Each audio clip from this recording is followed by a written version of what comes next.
அனைவருக்கும் வணக்கம். நான் மதன். என்னோட ட்வின்செக் வலையலுக்கு தங்களை மீண்டும் அன்போடு வரவேற்கிறேன். ஸோ என்னோட போன வீடியோவில் நான் உங்களுக்கு சொன்ன மாதிரி இந்த வீடியோவில் வந்து பார்த்தீங்கன்னாக்கா கேமரா ரிக்குக்கு தேவையான ஹேண்டிலை பற்றி தான் பார்க்க போகிறோம்.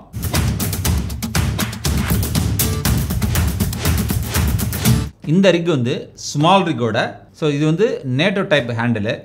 இதை வந்து நம்ம இன்னைக்கு அன்பாக்ஸ் பண்ணுவோம். அது எப்படி இருக்குது அப்படின்னு பார்ப்போம். அது குவாலிட்டி எப்படி இருக்குது, அதனுடைய விளைவரங்கள் எப்படின்னு பார்த்து அந்த ரிக்லையும் நான் உங்களுக்கு போட்டு பார்த்து உங்களுக்கு செஞ்சு காமிக்கிறேன். எப்படி இருக்குன்னு பார்க்கலாம். வாங்க வீடியோக்குள்ளே போகலாம். இப்போ நம்ம இதை அன்பாக்ஸ் பண்ணுவோம். இது பேக்கெட் பார்த்தீங்கன்னாக்கா ஆஸ் யூஷுவல் வந்து பார்த்தீங்கன்னா இந்த காட்டன் பாக்ஸில் தான் போட்டு அமைச்சிருக்கிறாங்க. பேக்கிங் நல்லா பக்காவாக இருக்குது, சிம்பிளாகவும் தான் இருக்குது. இது வந்து மெட்டல்ன்றனால ஒன்றும் பிரச்சனை, அதை டிரான்ஸ்போர்ட்டில் ஒன்றும் ஆகிறதுக்கு பிரச்சனை இல்லை. அதனால் சிம்பிள் பேக்கெட்லேயே போட்டு அமைச்சிருக்காங்க. அதையுமே பபிள் பேப்பர் நல்லா சுற்றி ரேப் பண்ணி வச்சுருக்காங்க. அவங்க வழக்கமான ஒரு பேக்கிங் அது. இதில் காட்டன் பாக்ஸில் பார்த்தீங்கன்னா ஸ்மால் ரிக் அப்படின்னு போட்டு இந்த ஹேண்டிலோட இது படம் போட்டிருக்காங்க. இப்போ வந்து இதையுமே நம்ம அன்பாக்ஸ் பண்ணிடுவோம். க்ளோஸ் பண்ணியிருக்கேன். அதையுமே நம்ம ஓப்பன் பண்ணணும். இதை ஓப்பன் பண்ணியாச்சு. ஓப்பன் பண்ணிவிட்டு இதை எடுத்துகிட்டோம். நாங்கள் பாருங்கள் இப்படி தான் இருக்கும். இதுதான் வேறு எதுவுமே இதில் இல்லை. ஜஸ்ட் வந்து ஒரு ஹேண்டில் மட்டும்தான் அது. இங்கே பாருங்கள், சூப்பராக இருக்குது. இந்த குவாலிட்டி வந்து கையில் நம்ம அதை பிடிக்கும்போது வந்து பார்த்திங்கன்னா அந்த ப்ரீமியம் வந்து நம்ம ஃபீல் பண்ணுறோம். சூப்பராக கொடுத்துருக்குறாங்க. இதில் பார்த்தீங்கன்னா தெரியும் உங்களுக்கு, இந்த இடத்துலலாம் பார்த்தீங்கன்னா உங்களுக்கு நிறைய ஹோல்ஸ் இருக்கும். மெட்டல் வந்து எடுத்துட்டாங்க, ரிமூவ் பண்ணிட்டாங்க. பட் நிறையா வந்து 1/4 3/4 இன்ச்சு மவுண்டிங் ஹோல்ஸ் நிறையா கொடுத்துருக்காங்க, த்ரெட்டட் ஹோல்ஸ் நிறையா கொடுத்துருக்காங்க. அதில் வந்து ரொம்ப யூஸ்ஃபுல்லாக இருக்கும். இதில் பார்த்தீங்கன்னா இந்த மெட்டீரியல் ரிமூவ் பண்ண சாலிடு கிடையாது. சாலிட் இல்லாமல் மெட்டீரியல் இன்சைடில் ரிமூவ் பண்ணியிருக்கனால பார்த்தீங்கன்னா மெஷினிங்கில் இதெல்லாம் CNC மெஷினிங் தான். பார்த்தீங்கன்னாக்கா ரொம்ப வெயிட்லெஸ்ஸாக இருக்குது, பட் ஸ்ட்ராங்காக இருக்குது. இது வந்து அலுமினியம் அலாய் தான் மெட்டீரியல். பட் ரிக்கு நல்லா ஹெவியாக தூக்கக்கூடிய அளவுக்கு இதுக்கு கெப்பாசிட்டி இருக்குது, ஸ்ட்ராங்காக இருக்குது. இந்த பாட்டத்தில் பார்த்தீங்கன்னா தெரியுங்க பாருங்கள், இந்த காடி கொடுத்துருக்காங்க பார்த்தீங்களா, இதுதான் வந்து நேட்டோ ரயில்னு சொல்லுவாங்க. அதை வந்து நம்ம ரிக்கில் வந்து இதை லாக் பண்ணி உள்ளே போட்டு இந்த பாருங்க இந்த ஸ்க்ரூவை போட்டு டைட் பண்ணிட்டோம்னா அப்படியே லிஃப்ட் பண்ணிக்கலாம். அந்த மாதிரி ஒரு ஹேண்டில் தான் அது. ரொம்ப வசதியாக இருக்கும். இதை பார்த்து தான் நான் ஆர்டர் பண்ணேன்.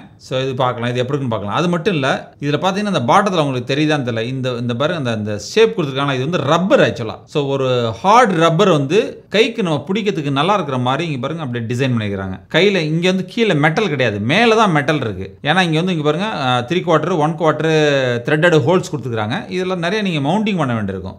அதுக்காக வேண்டி அந்த இதெல்லாம் கொடுத்துருக்காங்க. ஆனால் பாட்டத்தில் வந்து நீங்கள் கை பிடிச்சி தூக்கிறதுக்காக வேண்டி அந்த விரல் ஷேப்புக்கு தகுந்த மாதிரி அந்த கருவெலாம் கொடுத்து அந்த ரப்பர் வந்து ஃபிக்ஸ் பண்ணியிருக்கிறாங்க. பிடிக்கிறதுக்கு நல்லா இருக்கு. நம்ம ஃபிக்ஸ் பண்ணி தூக்கி பார்ப்போம் எப்படி இருக்குன்ட்டு. இப்போ அப்புறம் பார்த்தீங்கன்னா இதில் வந்து கோல்ட் ஷூ மவுண்ட் பார்த்தீங்கன்னாக்கா அதான் ரொம்ப இன்ட்ரெஸ்டிங்காக இருக்குது. இதுலையுமே பார்த்தீங்கன்னாக்கா 3/8 இன்ச்சு மவுண்ட் ஒன்று கொடுத்துருக்காங்க. இந்த 3/8 மவுண்ட்டில் வந்து நீங்கள் வந்து மானிட்டர் வந்து மவுண்ட் பண்ணிக்கலாம், இல்லை லைட் வேணும்னாலும் நீங்கள் மவுண்ட் பண்ணிக்கலாம். அதுக்கு இந்த சைடில் பார்த்தீங்கன்னாக்கா இங்கே ஒரு கோல்ட் ஷூ மவுண்ட் இருக்குது, இதுக்கு மேலே ஒரு கோல்ட் ஷூ மவுண்ட் இருக்குது. மொத்தம் பாருங்கள் எத்தனை கோல்ட் ஷூ மவுண்ட் இருக்குன்னு.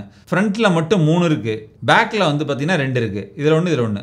மொத்தம் வந்து பார்த்தீங்கன்னா 5 கோல்ட் ஷூ மவுண்ட் மட்டும் கொடுத்துருக்காங்க. நீங்கள் என்னென்னலாம் அக்சசரிஸ்லாம் இதில் மாட்டணுமோ, நீங்கள் எங்கெங்கெல்லாம் மாட்டணுமோ, பேக்கில் இல்லையா என்ன பண்ணுறது நீங்கள் யோசிச்சு, இதில் பின்னாடி 2 கொடுத்துருக்காங்க, முன்னாடி 3 கொடுத்துருக்காங்க. என்னென்ன மாட்டணும் இங்கே பாருங்கள். இதில் மானிட்டர் மாட்டிங்களா, இதில் வந்து நீங்கள் வந்து இந்த ரோடோட ஒயர்லெஸ் கோவோ இல்லை டிஜேயோட ஒயர்லெஸ் மைக்ரோஃபோனோ வச்சுருந்தீங்கன்னாக்கா அது இதில் மாட்டிக்கலாம். அந்த மாதிரி நீங்கள் எது வேணாலும் செஞ்சுக்கலாம். நீங்கள் இதில் வந்து நீங்கள் ஏதாச்சும் அட்டாச்மெண்ட் போட்டு வேறு லைட் மாட்டிக்கலாம். அந்த மாதிரி ஒரு நல்ல ஒரு மல்டி பர்பஸான ஒரு ஹேண்டில் இது. அதை பார்த்தா நான் வாங்கினேன், நல்லா இருக்குது. நம்ம ரிக்கில் இதை உங்களுக்கு நான் போட்டு காமிக்கிறேன், எப்படி இருக்குன்னு பார்ப்போம் வாங்க. ஓகே, உங்களுக்கு தெரியும் இந்த கேமராவில் வந்து இந்த ஹேண்டில் பார்த்தீங்கன்னாக்கா இது வந்து கேமராவோட FX3 வர்றது. இதில் அட்டாச் ஆகிருக்கும். இப்போ நம்ம வந்து வெளியில் வந்து ஷூட்டிங் எடுத்துகிட்டு போகிறோம் அப்படிங்கும்போது இந்த கேமரா இருக்குன்னு, இந்த ஆடியோ, இதுக்கு பேர் ஆடியோ மாடியூல்னு சொல்லுவாங்க. இந்த ஆடியோ மாடியூல் இருக்குங்கிற அவசியம் இல்லை. இது XLR மாடியூல் இது. இது தேவையில்லை நமக்கு. எப்போனாச்சும் நீங்கள் இன்டர்வியூ எடுக்க போகிறீங்க, இல்லை வந்து நீங்கள் வந்து யாரையும் பேட்டி எடுக்க போகிறீங்க. அந்த மாதிரி பட்சத்தில் நீங்கள் வந்து இந்த ஆடியோ மாடியூல் தேவைப்படும். இப்போ நீங்கள் ஒன்லி ஷூட்டிங் பண்ண போகிறீங்க, இப்போ ஷார்ட் ஃபிலிம் எடுக்கிறீங்க, கண்டென்ட் எதாவது நீங்கள் எடுக்கிறீங்கன்னாக்கா இந்த ஆடியோ மாடியூல் வந்து தேவையில்லை. அப்போ அதுக்கு நீங்கள் என்ன பண்ணணுனாக்கா அதுக்கு தான் இந்த ஹேண்டில் வச்சுருக்கேன். இந்த ஹேண்டில் வந்து யூஸ் பண்ணிக்கலாம். அப்போ நீங்கள் இதை தூக்குனீங்கன்னா இந்த ஹேண்டில் மாடியிலே வச்சுட்டு நீங்கள் எல்லாத்தையுமே ஹேண்டில் பண்ண வேண்டியிருக்கும். கொஞ்சம் அது வந்து இந்த பாடி வந்து அவ்வளோ ஸ்ட்ராங் கிடையாது. அதனால தான் நான் அதுக்கு மேலே மெட்டல்லாம் வாங்கி போட்டு அதை வந்து ஸ்ட்ராங் பண்ணி வச்சுருக்கேன். பட் வந்து நம்ம இன்னும் ஹெவியான இந்த ரிக்கை, நம்ம இந்த மாதிரி பெரிய ரிக்கை நம்ம தூக்கணும் அப்படிங்கும்போது இந்த ஹேண்டில் தான் பெஸ்ட்டு. இப்போ பார்த்தீங்கன்னாக்கா இப்போ பாருங்கள், இதில் இருக்கிற அந்த இதை நம்ம அட்டாச்மெண்ட் வந்து நம்ம ரிமூவ் பண்ணிடுறோம். இந்த மாடியில் நம்ம எடுத்துருவோம். ஃபஸ்ட்டு எடுத்துகிட்டு இங்கே பாருங்கள், இதை அப்படியே நான் கழட்டி எடுத்துட்டேன். இதுதான் அந்த XLR மாடியூலுங்கிறது. இதை எடுத்தாச்சு நம்ம. இப்போ இந்த டாப்பில் வந்து இதை போடணும். ஸோ இதை போடுறதுக்கு வந்து நமக்கு ஏற்கனவே வந்து ஒரு நேட்டோ ரெயில் வந்து அந்த பிளேட் இருக்குது. ஸோ அந்த பிளேட்டை போடணும். இப்போ வந்து இந்த டில்ட்டாவோட டாப் பிளேட் வந்து நம்ம இதில் போட்டுருவோம். ஸோ இங்கே பாருங்கள், இந்த டாப்பில் வந்து இப்படி வச்சு உங்களுக்கு தெரியும், இந்த சைடு வீலில் பாருங்கள், இந்த டாப்பில் வச்சு இதை வச்சு இந்த ஸ்க்ரூ வந்து நம்ம கரெக்டாக போட்டுடணும். ஸோ இது போடுறதுக்கு ஈஸியாக தான் இருக்கும். ஸோ இது வந்து டில்ட்டாக கேஜோடே வந்துச்சு. இப்போ இது வந்து போட்டாக்கா நம்ம வந்து இந்த மாடியூல் போட முடியாது. ஸோ அந்த மாடியூல் வேணுங்கிறதுக்காக தான் இந்த எக்ஸ்எல்ஆர் மாடியூலுக்காக வேண்டி நான் வந்து இதை கழட்டி வச்சுருந்தேன். இப்போ திருப்பி இதை எடுத்து இந்த ஹேண்டில் போடுறதுக்காக வேண்டி நான் உங்களுக்கு திருப்பி போடுறேன். இங்கே பாரு, அவ்வளோதான்.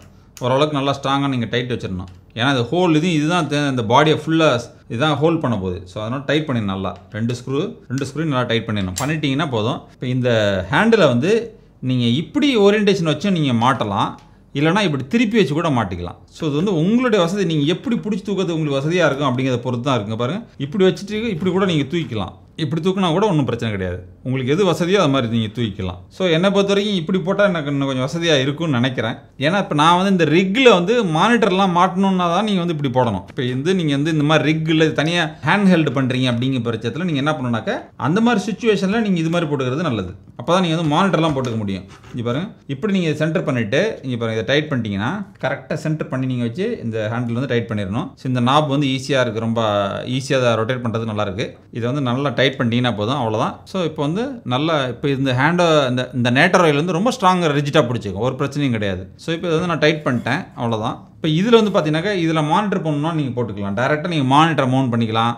உங்களுக்கு தெரியும் என்கிட்ட ரோடு ஒயர்லெஸ் கோ 2 இருக்குன்னு. ஸோ இந்த மாதிரி டிரான்ஸ்மிட்டரு, இந்த ரிசீவர் இருக்கு இல்லையா, ஸோ அதெல்லாம் நீங்கள் வந்து இங்கே பாருங்கள், இதில் வந்து ஹோல்ஸு கொடுத்துருக்குறாங்க. ஸோ உங்களுக்கு இந்த ஹோல்ஸில் இப்படி சைடில் வேணாலும் நீங்கள் இப்படி வந்து வச்சுக்கலாம், சொறி வச்சுக்கலாம். அப்படி இல்லைனா இங்கே பாருங்கள், இங்கே கூட நீங்கள் சொறி வச்சுக்கலாம். ஸோ எப்படி வேணாலும் வச்சுக்கலாம். ஸோ அத்தனை ஹோல்ஸ் மவுண்ட் கொடுத்துருக்காங்க. இங்கே பேக்கில் கூட நீங்கள் சொறி வச்சுக்கலாம். சொறி வச்சு நீங்கள் இப்படி தூக்கிக்கலாம். இங்கே பாருங்கள், ஸோ இவ்வளோ தாங்க. ஸோ இது அப்படியே நீங்கள் தூக்கி என்ன பண்ணுறேன், இங்கே பாருங்கள், இந்த ரிக்கில் போடுறேன்.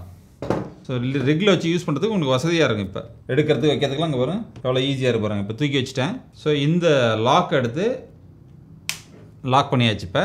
ஸோ அவ்வளோதாங்க. இப்போ பாருங்கள், ரிக்கு பார்க்கறதுக்கு எப்படி இருக்குன்னு. ஹேண்டில் மட்டும் நீங்கள் பிடிச்சி அப்படியே ஃபுல் ரிக்கையுமே நீங்கள் தூக்கலாம், ஒன்றுமே பிரச்சனை கிடையாது. ஸோ இதில் வந்து இப்போ வந்து இதுலேயும் அந்த பேட்டரி போட்டுக்கிறீங்கன்னு வச்சுங்களேன். ஸோ அந்த பேட்டரி உங்களுக்கு நான் போட்டு காமிச்சிட்றேன். அவ்வளோதான். ஸோ இப்போ பேட்டரியும் போட்டேன், இங்கே மானிட்டரையும் வச்சுட்டு நீங்கள் எல்லா ஒயரிங் கொடுத்துட்டீங்கன்னாக்கா ஃபுல் ரிக்கு ரெடி ஆயிரும். ஸோ நீங்கள் அப்படியே தூக்கி இப்படி வச்சுக்கலாம். ஸோ இப்போ எல்லாம் நீங்கள் இப்போ ஒரு இடத்துலேருந்து இன்னொரு இடத்துக்கு எடுத்துகிட்டு போகிறீங்கன்னாக்கா இப்படி கையில் பிடிச்சி தூக்கிட்டு போகிறது இந்த ஹேண்டில்னா ரொம்ப கஷ்டம். இப்போ அந்த ஹேண்டில் நீங்கள் எடுத்துகிட்டு போகிறது ரொம்ப ஈஸி, நீங்கள் இப்படி எடுத்துகிட்டு போகலாம்.